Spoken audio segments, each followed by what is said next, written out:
Hey guys, Miles here at Hyve, and today I'm joined by one of our subject matter experts who you've seen in our other videos before, but it's been a while since Joe Farewell has been on the channel. But he's here today to join us and help us zero your red dot pistol. So if you are interested, stay tuned.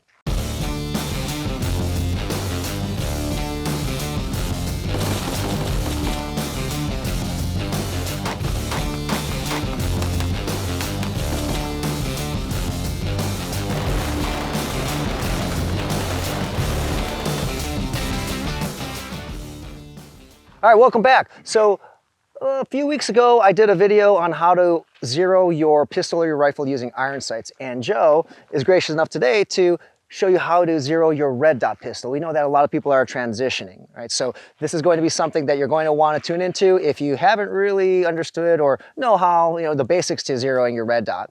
Before we get to the content though, we just want to thank our sponsor, CCW Safe. If you guys are not protected legally, your firearm is going to protect you from the first fight, but there is going to be a second fight. No matter if you are right or wrong, someone's going to be coming for you, whether it's your money, property, whatever it is. So it's very important that you guys have legal protection. So if you don't have legal protection, make sure to check them out. Now let's get to the content. All right guys, today we're gonna dive into how to zero a red dot on your pistol. And the reason we're doing this video is because I just put a brand new red dot on my Atlas Erebus, and I need to go ahead and zero it. So before we get started with any other videos we do today, we need to get this taken care of, and I thought this would be a good opportunity for me to share with you guys the entire process from start to finish. The first thing that you need to have is a target set up, and I've got this behind me with a point of reference in the middle of the target.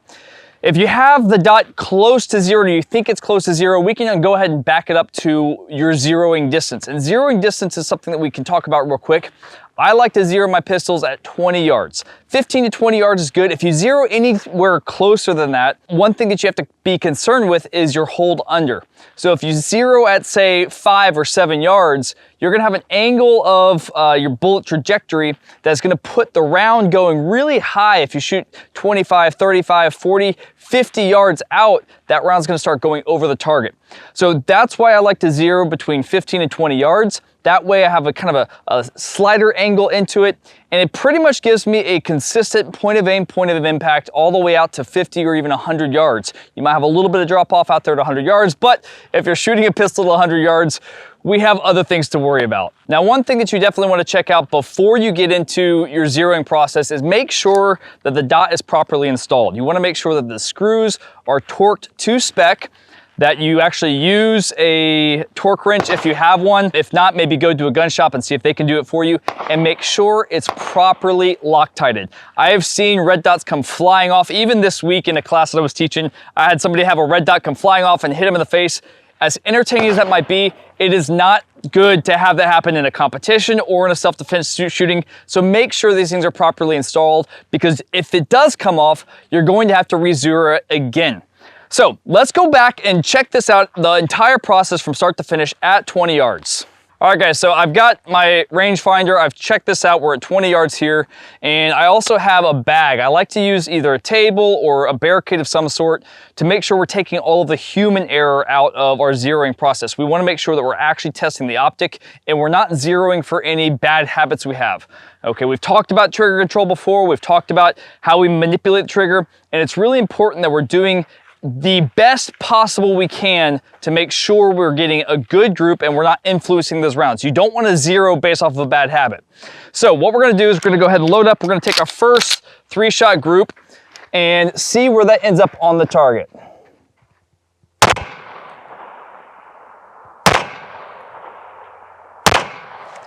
All right, so I can see from here that we've got about 6 inches low and 4 inches to the left, maybe even 7 inches low and 4 or 5 inches off to the left. So I'm gonna go ahead and make some adjustments on this. Make sure you're clearing your gun in between, because we don't wanna be handling these things loaded if we can avoid it while we're making adjustments on this. So I've got my wrench here. With this optic, I have to unlock this, and we're gonna bring this up. I'm gonna rotate this, and each click on this is 1 MOA, which means 1 minute of angle. At 100 yards, that is an inch. At 20 yards, that is a 1/5 of an inch. So if I need to come up 6 inches, I need quite a few clicks. Now, I don't have a specific method for this. I kind of do the trial and error. I'll do a 3-shot group, adjust it, and then do another 3-shot group and see where it's at. So I'll take this up about 15 clicks and see where that puts it. And we're gonna take it also to the right. And you can see here on the dial, it gives you the up or down or the right or left. And so we wanna make sure we're using that effectively. And we'll see where that puts us. So we're gonna go ahead and put a second 3-round group on and see if we need to make any additional adjustments.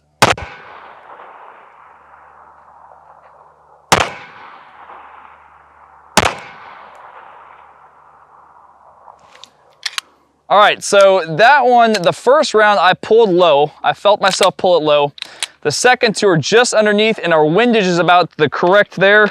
So we're gonna go ahead and make a slight adjustment and bring it up a little bit higher and then lock this in. So we're gonna take this up a few more clicks, 5 clicks up, maybe 6, 7 clicks up. And then I'm gonna take it 1 click to the right because it's still kind of drifting off a little bit to the left there. So I'm gonna go ahead and lock this in so we don't have any adjustments while we're shooting.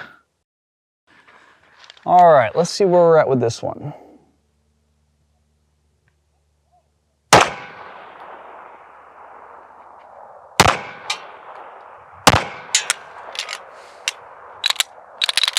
All right, now from here, I can't see the hits, which is a good thing because I'm pretty sure they're all in the black now, which means we're pretty close to 0. We're gonna walk down there and check it out.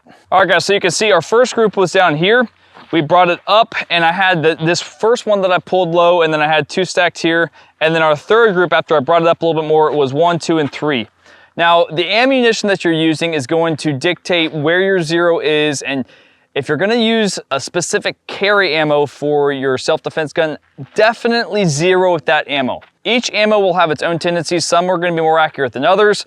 Some are gonna have a different point of aim, point of impact. So if you go from a 115 grain Blazer to a 80 grain G9 Defense, you might see several inches of impact shift. And I've experienced that myself, moving from different ammos and different guns, and make sure you're just zeroing with the ammo that you either need for your competition or for your self-defense. And then you can kind of tailor your practice ammo based off of that. Now, if you wanna change zeros every single time you go to the range, you can do that, but I wouldn't necessarily recommend it. It's gonna be a lot of work to go back and forth, zeroing twice per range session. So I would highly recommend 0 for your competition ammo, for your competition gun, or 0 for your self-defense ammo, and then check your practice ammo to see how it compares. Now, with this ammo is not super accurate. This is a frangible ammunition that I've got right now, and I wanted to go ahead and throw it in here just to get a quick 0 on this before we do some other videos. So let's go ahead and paste this up, and we're just gonna check this one more time with my concealed carry ammo and see how that compares with the frangible ammo that we got zeroed here. So the defensive ammo that I'm running is this G9 Defense external hollow point. This is a solid copper round and it's machined, so it's very, very consistent. So we're gonna go ahead and load this up and see what it does out of the Atlas here and see if there's any point of impact shift and accuracy difference.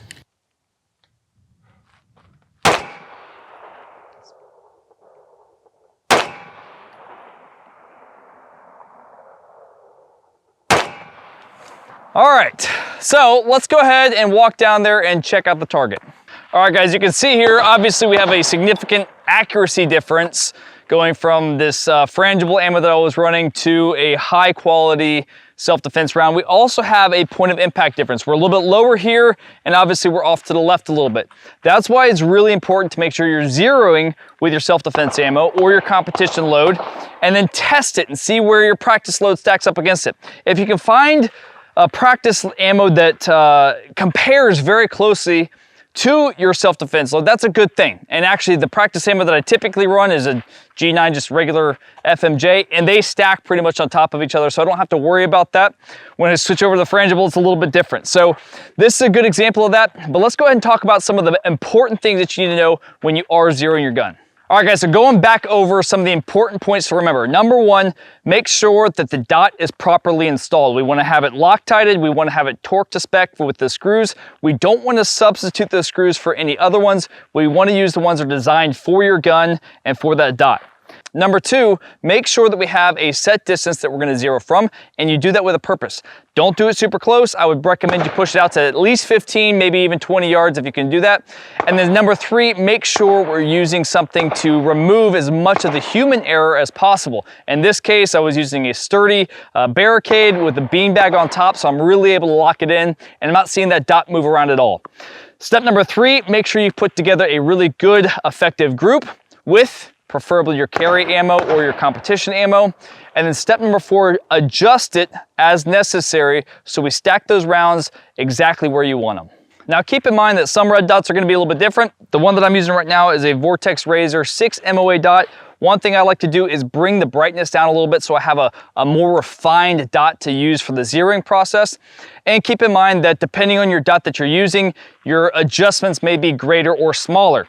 Something else that you want to consider is getting a zeroing target. Now those can be good or bad based off of how you use them. I just like to use a center point like we did today, and it makes it just super simple, down and dirty, and doesn't require a whole lot of extra gear or preparation. All right guys, now that we got the dot zeroed, we're gonna be doing some more videos on how to use it effectively, so be sure you like and subscribe, follow along so you get that. If you have any questions, you can always reach out to me personally. I'm happy to help, and I'll see you on the range.